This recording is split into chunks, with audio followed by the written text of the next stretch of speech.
nouveau bilan lecture et c'est parti. On commence chez Bridge Loan avec le roman Le Pont des Tempêtes, qui est donc le premier tome d'une duologie qui se terminera donc avec le titre La Reine Traîtresse.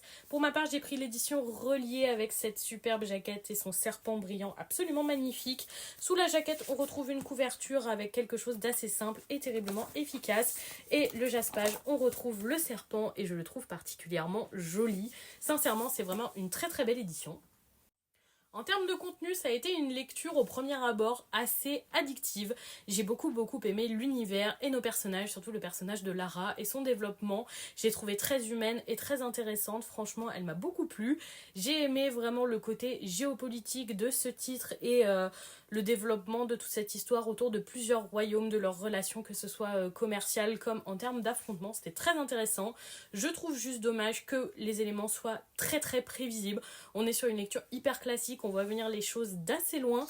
C'est dommage, mais pour autant, c'est quand même une lecture très agréable. J'ai beaucoup aimé et je compte bien lire le second tome très rapidement. Côté manga, j'ai lu le premier tome de Myrtis, édité chez Kana, qui était un petit peu trop jeunesse pour moi. J'ai pas du tout aimé notre héroïne et je pense que ce manga s'adresse vraiment à un public adolescent, voire moins, beaucoup plus jeune que moi. En tout cas, c'est pas ma came. Et voilà pour ce bilan lecture. Dites-moi si vous avez lu ces deux titres.